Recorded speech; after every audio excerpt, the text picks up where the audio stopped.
नमस्कार, आप देख रहे हैं न्यूज़ ऑन द वे। आज के कार्यक्रम में बात किसानों की करेंगे कि इस सीज़न में किसान कौन कौन से फल या सब्जी या कौन कौन से फसल लगा सकते हैं और उन्हें रोगों से, खरपतवारों से और कीड़ों से कैसे बचाया जा सकता है। हमारे साथ कृषि विज्ञान केंद्र बेनीपा के तमाम वैज्ञानिक मौजूद हैं, अलग अलग विभाग के।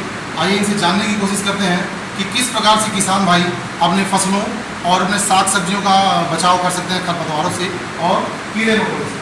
सबसे पहले हमारे साथ सरिन सिंह मौजूद है, वैज्ञानिक पादप सुरक्षा।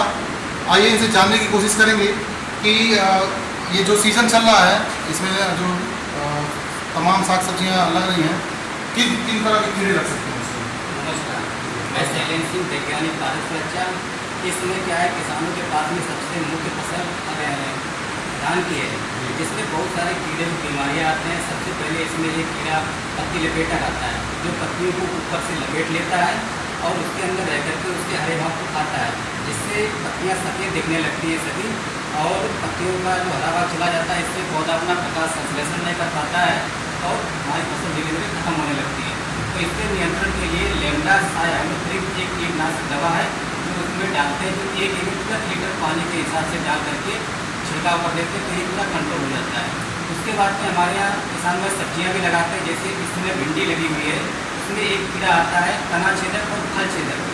इसके कंट्रोल के लिए किसान भाइयों को क्या करना है, जैसे ही ऊपर की तरह जब काटने लगता है कीड़ा, तभी से जैसे एक दो पौधे कहीं पर हमको एक जगह दिखे, तुरंत उसमें दवा डालने की ज़रूरत होती है। इसके लिए क्या है कि प्रोफेनोफास और साइक्लोमेथ्रिन का कॉम्बिनेशन आता है।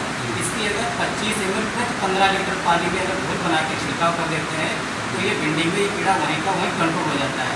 उससे पहले उन तनों को काट करके मिट्टी के अंदर दबा देना चाहिए, उसके बाद दवा डालनी चाहिए।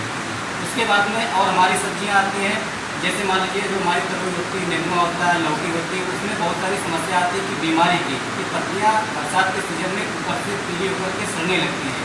इसके लिए किसान भाइयों को करना क्या होता है कि उसमें जैसे ही आपको इस प्रकार के लक्षण दिखें, तुरंत उसमें कार्बेंडाजिम का 2.5 से 3 ग्राम प्रति लीटर पानी के हिसाब से छिड़काव कर देते हैं, तो उसमें ये बीमारी हमारी वहीं की रुक जाती है। क्योंकि बरसात में पौधा हमारा सड़ने लगता है, वो बीमारी में कन्वर्ट हो जाता है, तो उसमें कार्बेंडाजिम का प्रयोग करना होता है।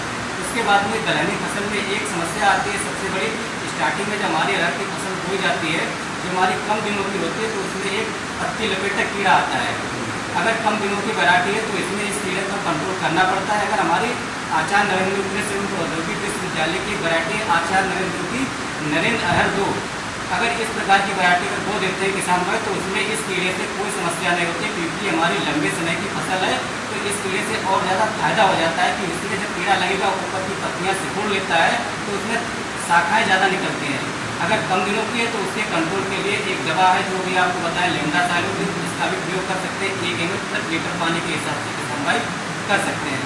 तो इन दवाओं का प्रयोग क्या किसानों के भी किया हो सकता है, अगर इस दवा को मिलेगा?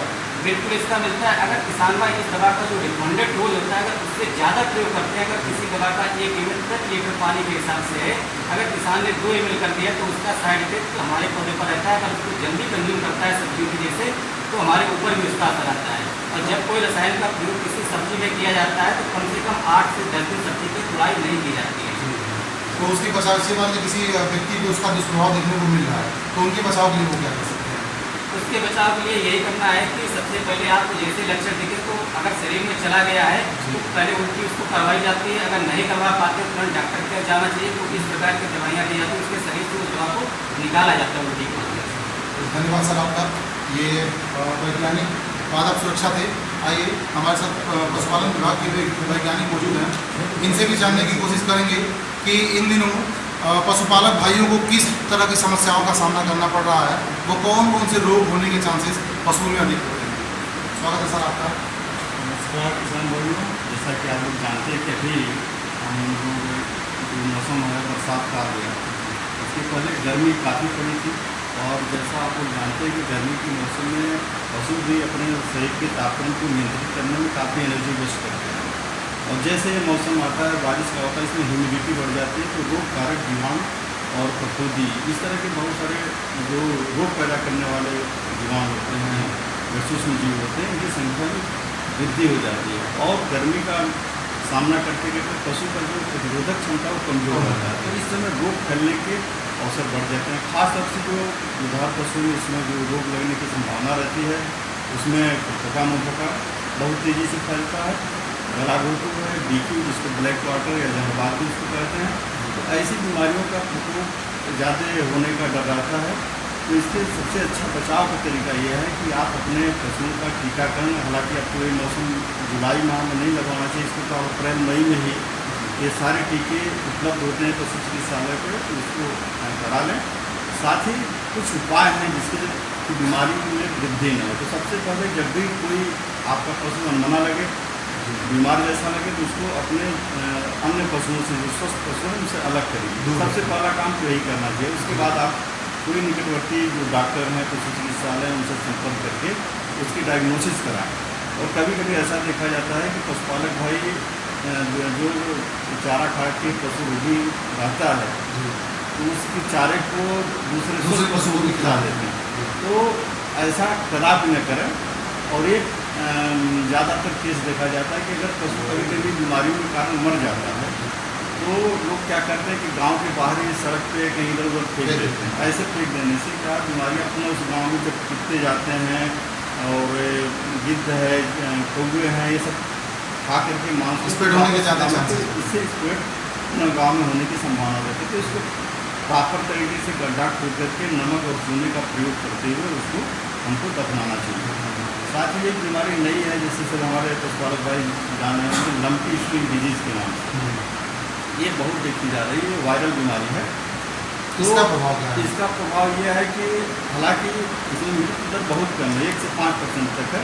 मृत्यु नहीं होती, लेकिन उत्पादन क्षमता बहुत प्रभावित है।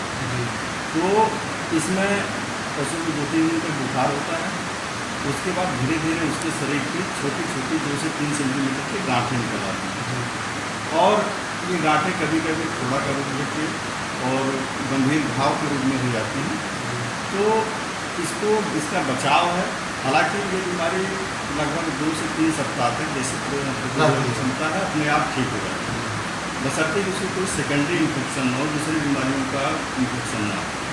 तो इसके बचाव का सबसे अच्छा तरीका है कि जैसे आप देखें तो इस तरह की बीमारियाँ आती हैं तो उनको झुंड से अलग रखें, क्योंकि ये भी वायरल बीमारी है। और वायरल बीमारी में आप जानते हैं कि जितना आप बचाव रखेंगे उतना आपके लिए सुरक्षित रहेंगे। हालांकि इसका कोई स्पेसिफिक अभी वैक्सीन तो नहीं तैयार है, लेकिन गोट पॉक्स का टीका लोग व्यवहार करके काफ़ी इससे बचाव कर लेते हैं। तो इस तरह से इन बीमारियों से बचते हुए साथ ही आहार पर भी थोड़ा हमको ध्यान देना होगा, क्योंकि जब तक आहार संतुलित नहीं होगा और उसके स्वास्थ्य के लिए उपयोगी नहीं होगा, अगर आप आहार में असंतुलन करते हैं, कमी करते हैं, तो होता क्या है कि उसके अंदर जो भी प्रतिरोधक क्षमता है, चाहे उत्पादन क्षमता है, इसमें कमी देखने को मिलती है। और थोड़ा भी इन्फेक्शन हुआ, थोड़ा भी मौसम का परिवर्तन हुआ, पशु आपका प्रभावित हो जाता है। जैसे कोई पशु बीमार पड़ता है, वैसे ही इसकी उत्पादन क्षमता घट जाती है, कम हो जाती है, और कभी कभी मृत्यु की दशा में आपको बहुत सी आर्थिक क्षति का सामना करना पड़ता है। कई बार ऐसा होता है कि पशुओं के शरीर पे तो किसी तरह का दुष्प्रभाव देखने को नहीं मिलता है, लेकिन फिर भी वो खाना पीना छोड़ देते हैं या ठीक से खड़े ना हो पाना या बैठ ना पाना, बेचैनी होना। तो ऐसे में कैसे पहचान करेंगे कि क्या दिक्कत है पशु को? कभी भी जब उसकी सामान्य जो गतिविधियाँ हैं शारीरिक, उसको आप अगर बराबर पशुपालक देखते हैं तो अवश्य बीमार पशु स्वस्थ पशु में अंतर सभी लोग जान लेते हैं। हालांकि थोड़ा मोड़ा अनबना होना, जैसे मौसम का, कभी गर्मी है, कभी छाँव है, कभी ठंडा, कभी धूप, तो इसका प्रभाव पशु पर भी पड़ सकता है, लेकिन ये बहुत क्षणिक होता है। मतलब अगर एक दिन अगर नहीं थोड़ा मोड़ा अनबना रहे, अगले दिन सही हो जाती है। लेकिन ये अगर 2-3 दिन तक परसिस्ट करता है, लगातार रहता है, तो समझिए कहीं न कहीं पशु में कोई दिक्कत है। तो इसमें कभी कभी हमारे पशुपालन में अपने से ही डॉक्टर बन के इलाज करने लगते हैं, तो ऐसा कदापि न करें, वो तो नुकसान करता है।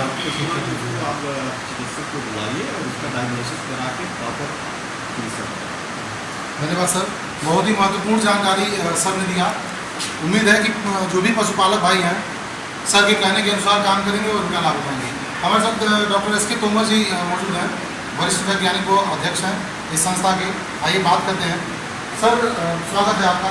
धन्यवाद। इस समय धान की रोपाई चल रही है और बरसात का सीजन भी है, तो बरसात में खरपतवार होने के ज़्यादा चांसेस होते हैं, तो खरपतवारों से किसान भाई कैसे बचे, क्या करें? देखिए, हमारी धान की जो फसल है उसमें अगर सही समय पर किसानों ने खरपतवार नियंत्रण कर लिया तो बहुत अच्छी पैदावार हो जाती है। और जहाँ तक अगर हम पूर्वी उत्तर प्रदेश की बात करें तो यहाँ बरसात नहीं हो रही है, तो खरपतवारों का इस समय प्रकोप भी ज़्यादा हो रहा है।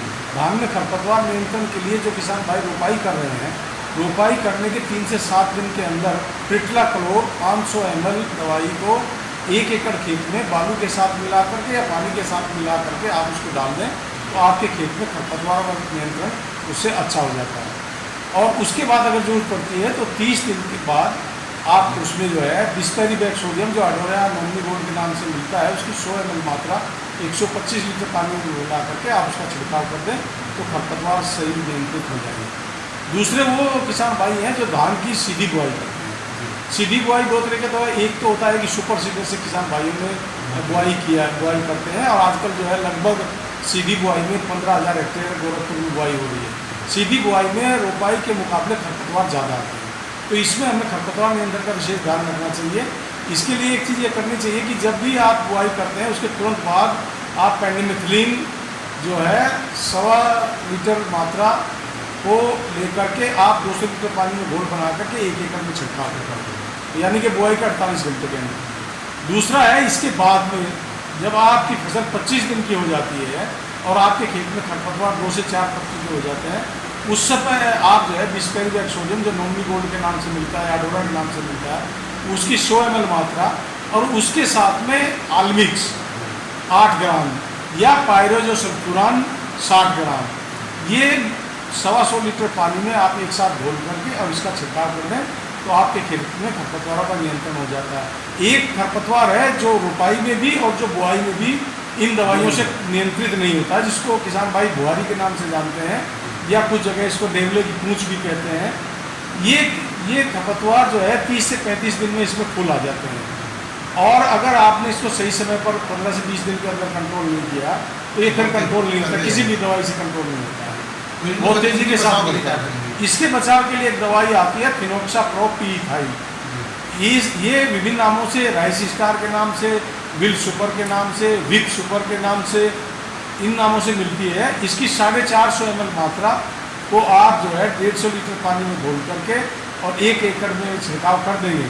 जब खर 2 से 4 पत्ती का हो, इसी स्टेज पे कंट्रोल हो सकता है शुरुआती दौर में, उसके बाद ये कंट्रोल नहीं हो। बाकी सारे खरपतवार जो हमने दवाई बताया उसके आप नियंत्रित कर सकते हैं। धान में दूसरी चीज़ मैं किसान भाइयों को बताना चाहूँगा उर्वरक प्रबंधन के बारे में। इसमें ज़्यादातर हमारे किसान भाई गलती करते हैं। देखिए, जब भी आप रोपाई करते हैं उस समय आप अपने खेत में DAP या सिंगल सुपर फास्फेट के रूप में फास्फोरस को देना जरूरी है। DAP अगर इस्तेमाल करते हैं तो 1 एकड़ में 50 किलोग्राम का आपको इस्तेमाल करना चाहिए। सुपर इस्तेमाल करते हैं तो आप 150 किलोग्राम 1 एकड़ में प्रयोग करना चाहिए। साथ में म्यूरेट ऑफ पोटाश 30 किलोग्राम प्रति एकड़ के हिसाब से ये बुआई के समय या रोपाई के समय खेत में मिट्टी में मिलाना होता है। उस समय आप कोई भी नाइट्रोजन नहीं देंगे, यूरिया नहीं देंगे। आप यूरिया देंगे रोपाई या बुआई के 14 दिन बाद। आप जो है उसमें यूरिया की टॉप ड्रेसिंग करेंगे, और जब टॉप ड्रेसिंग होगी वो 25 किलोग्राम प्रति एकड़ की होगी। जब आप इसके बाद 25 से 30 दिन पे टॉप ड्रेसिंग करेंगे तो वहाँ पर आपकी जो यूरिया की मात्रा होगी वो 50 किलोग्राम प्रति एकड़ होगी, और एक खुराक जो आपकी बचती है वो आप जो है जा करके उसके बाद देंगे जब आपकी रेडा में आने को तैयार होता है। तो इससे आपकी धान की फसल जो है अच्छी होगी। धान के अलावा सब कौन कौन सी फसल? हाँ, इस समय खरीफ में जो धान के अलावा है, एक अरहर हमारी प्रमुख फसल है। सूखे की स्थिति में अरहर बहुत अच्छा पैदावार भी देती है, कम लागत में अच्छी पैदावार। अच्छा ऑप्शन हो सकता है। हाँ, बहुत अच्छा ऑप्शन है। और इस अरहर की बुआई के लिए किसान भाई ध्यान रखें कि 75 से 90 सेंटीमीटर की दूरी पर मेड़ पर बुआई करें अरहर को। बरसात का सीजन है तो उससे नुकसान नहीं होगा। दूसरा जो वेराइटी है इसमें नरेंद्र अरहर 1, नरेंद्र अरहर 2, ये वेराइटी को किसान भाई बुआई करें। हमारे कृषि विज्ञान केंद्र बेलीपाल पर इनका बीज भी उपलब्ध है, हमने किसानों को बीज वितरित भी किया है। इनको लेकर के किसान भाई जो है इसकी तत्काल बुआई कर दें, नमी खेतों में है तो इस समय बुआई कर दें। तीसरी हमारी जो फसल है वो तिल की है। तिल बहुत कम समय में और कम लागत में तैयार हो जाता है। तो तिल की जो अच्छी प्रजातियां हैं उसमें जो है शेखर भी आता है, प्रगति भी आता है, उसको लेकर के बुआई करें। RT करके एक वैरायटी आ गई, RT 351 राजस्थान की वैरायटी है, हालांकि 10-11 साल पुरानी वैरायटी है लेकिन बहुत अच्छा परफॉर्म कर रही है। इसको लेकर भी बुआई किसान भाई कर देंगे। पानी का प्रभाव क्या होता है? सुना ले गड्ढा वाला खेत तिल बो दिया गया है और पानी लग देखिए ये तिल है, अरहर है, उड़द है, जी इनमें पानी लगा तो ये फसलें जो है नुकसान हो जाती हैं। तो ऐसे जो निचली ज़मीन है उन पर तो आप धान ही लगाएं। जहाँ ऊपरी ज़मीन है, जहाँ पर पानी का आपके पास प्रबंध नहीं है, वहाँ पर अरहर, तिल और उड़द की खेती आती है। एक अच्छा ऑप्शन है। बहुत बहुत धन्यवाद सर। अब हमारे साथ डॉक्टर SP सिंह मौजूद हैं। आइए अब सब्जियों के बारे में जान लेते हैं कि कौन कौन सी सब्जियों की बुआई इस समय हो सकती है और उनके बचाव क्या हो सकते हैं। स्वागत है सर आपका। सर कौन कौन सी सब्जियां इस समय लगाई जा सकती हैं? देखिए अभी आपका खरीफ का सीज़न चल रहा है और इसमें हमारी ये सब्जियां हैं ज़्यादातर जिनकी हम नर्सरी डालते हैं। उसमें टमाटर, बैंगन, मिर्चा और गोभी वर्गीय सब्जियां हैं, जिसमें आपके फूल गोभी है, पात गोभी है और बात गोभी है। बहुत से किसानों ने इसकी नर्सरियाँ डाल दी होंगी। जिन्होंने अभी नहीं डाली हैं तो कुछ हमारे पास जैसे अगेती सब्जियों में हम देखें फूल गोभी के लिए तो बहुत अच्छी प्रजातियाँ, काशी गोभी 25 बहुत अच्छी प्रजाति है जो आपका अभी आप नर्सरी से डाल सकते हैं। और दूसरी प्रजाति है सबोर अग्रेन। ये दोनों प्रजातियाँ अगेती फूल गोभी के लिए बहुत अच्छी हैं। और इसको आप देखें, ये आप जब रोपाई कर देते हैं उसके आपके 55 से 60 दिन में इसका फूल आ जाता है। अगर मानिए अभी आप इसकी रोपाई करते हैं तो लगभग आपका अक्टूबर के महीने में आपका फूल आएगा और उस समय उसको रेट आप देखें मार्केट से हम लोग खरीदते हैं 60 रुपया 80 रुपया किलो फूल गोभी निकलती है। तो उत्पादन भले ही आपका कम हो लेकिन आप अच्छा मुनाफा आप गोभी की खेती से ले सकते हैं। जिन किसान भाइयों ने अभी मान लीजिए नर्सरी टमाटर की, बैंगन की या मिर्ची की डाली हुई है, अभी कुछ दिनों बाद रोपाई होगी, थोड़ा ध्यान रखें नर्सरी में क्योंकि बरसात का सीज़न है। इस समय पदगलन की समस्या ज़्यादा आ जाती है, पौधे आपकी ज़मीन की सतह से सड़ जाते हैं। तो अभी बीच बीच में करीब 1 सप्ताह के बाद से ही आप उसमें हर सप्ताह के अंतर पर ये कार्बनडाजिम जो एक दवा आती है फफूंदनाशी, इसकी 2 ग्राम मात्रा प्रति लीटर पानी के हिसाब से इसका घोल बनाकर और इसकी ड्रेंचिंग करें। ड्रेंचिंग का मतलब आप जैसे छिड़काव करते हैं, स्प्रे जो करते हैं, स्प्रे हमारा इतना ज़्यादा होना चाहिए कि जितना पौध की जड़ होती है वहाँ तक वो घोल पहुँच जाए। यानी एक बार एक सिंचाई आप बंद करके और दूसरे टाइम पर उसमें आप इस तरह से इसका स्प्रे करेंगे तो आप देखेंगे करीब हमारा 20-21 दिन में ये नर्सरियाँ तैयार हो जाती हैं। जैसे ही आप खेत में रोपाई के लिए जाते हैं, जो भी नर्सरी आपकी तैयार हो रही है, थोड़ा कोशिश करिए इन पौध का पौध शोधन करके ही उसकी रोपाई करिए। और पौध शोधन के लिए आप कार्बनडाजिम ले सकते हैं। कार्बनडाजिम 2 ग्राम प्रति लीटर पानी के साथ उसका घोल तैयार करिए किसी बर्तन में और उसमें करीब 15-20 मिनट के लिए उस पौध को खड़ा करके रख दीजिए। ध्यान रखें पौध को एकदम उसमें डुबोना नहीं है, केवल जड़ उसमें डूबी रहे 15-20 मिनट के लिए और उसके बाद उसमें आप उसकी रोपाई कर सकते हैं। नहीं तो हमारे किसान घर पर भी इसका घोल तैयार कर लें।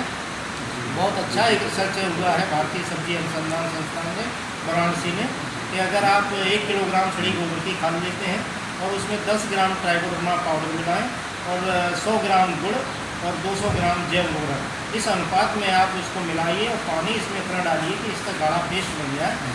और जैसे ही आप उसकी पौध को उखाड़ते हैं नर्सरी से और उसके बाद उसकी जड़ इस घोल में डुबो करके और उसके बाद सीधी आप रोपाई कर देते हैं तो पौधे का विकास बहुत अच्छा होता है और उसका देखेंगे कोई फफूंदीजनित रोग आसानी से नहीं आता है। तो इस तरीके से आप इन सब्जियों का प्रबंधन करेंगे। दूसरा हमारा लता वाली सब्जियां हैं जिसमें आप लौकी, करेला, नेनुआ, इनकी अभी बुआई का समय चल रहा है। तो किसान भाई ध्यान रखें इनकी प्रजातियों का चयन आप अच्छे से करें। हमारा आचार्य नरेंद्र देव कृषि एवं प्रौद्योगिकी विश्वविद्यालय कुमारगंज जो अयोध्या में है उससे संचालित आपका ही कृषि विज्ञान केंद्र बेनीपार है। तो यहाँ पे आप देखें हम लोग सब्जियों की नर्सरी तैयार करते हैं। अभी हमारे पास बैंगन, टमाटर, मिर्चा और गोभी वर्गी की सभी की नर्सरियाँ तैयार हो रही हैं। किसान भाई जिन्होंने अपना बरसात के सीजन में तैयार नहीं कर पाए हैं, हमने पॉली हाउस में उसको तैयार किया हुआ है तो किसान हमारे यहाँ से भी लेकर के उसकी रोपाई कर सकते हैं। जहाँ तक लता वर्गीय सब्जियाँ हैं जिसमें आप देखें हमारे यहाँ की बहुत अच्छी प्रजाति है नरेंद्र रश्मि, नरेंद्र शिवानी, नरेंद्र धारीदार, नरेंद्र माधुरी, जो गोल लौकी होती है इनको आप दे सकते हैं। ध्यान ये रखें जब भी आप लता वर्गीय सब्जियाँ लगाते हैं इस सीज़न के लिए आपको मचान बनाना पड़ेगा और मचान देखिए अभी आप उसकी बुआई कर दीजिए और उसके बाद उसका प्रबंधन आप मचान का कर लीजिए। अगर आप 10 डेसिबल एरिया में अगर आपको पता है मचान अगर तैयार करते हैं तो 10 डेसिबल में लगभग आपका 80 बाँस चाहिए होते हैं और वो बाँस आप कम से कम 8 फीट लंबाई का लीजिए। उस तरह से उसको गाड़िए क्योंकि हो सकता है आपका पहली साल आपने मचान बनाया कम से कम आपका 6 इंच बाँस सड़ जाएगा तो अगले साल फिर दोबारा से बाँस आपको नहीं लेना पड़ेगा। या 8 फीट का बाँस आपको 3 साल तक काम इसको ले सकते हैं। तो इस तरीके से इस बाँस को आप लगा करके और तार से उसको बुनाई करिए और उसके बाद रेशम का धागा आता है और उस रेशम के धागे से उसको 6 इंच की दूरी पर आप उसको पूरा बुनाई के लिए जाते हैं और ये आपके जैसे लौकी है, जैसे करेला है, चिनुआ है, इसकी लता जो होती है, जैसे आपने बीज बोया कुछ दिनों के बाद उसमें शाखाएँ निकलना शुरू होती हैं। तो कोशिश करना है कि शाखाएँ जब भी निकलती हैं उसको काटते रहिए, केवल एक मुख्य शाखा को आप मचान तक अच्छा, पहुँचाइए। एक ही शाखा को केवल एक शाखा आपको मचान तक पहुँच जाए, उसके बाद शाखाएँ फैलने दीजिए। ज़मीन से ही आप शाखाएँ अगर बना देंगे तो पौधे की उतनी लंबाई वहाँ मचान तक नहीं पहुँच पाएगी, क्योंकि मचान आप बनाएंगे कम से कम 6 फीट आपका ऊंचा मचान रहेगा। क्योंकि आप लौकी भी तोड़ेंगे तो उसमें आप खड़े होकर आराम से जा सकते हैं, इतना ऊंचा आपको बांधना पड़ेगा। तो ये प्रबंधन आपको मचान वाली लौकियों में, चाहे आप जो भी आप इस तरह करते हैं, इनमें आपको विशेष सावधानी देनी पड़ेगी।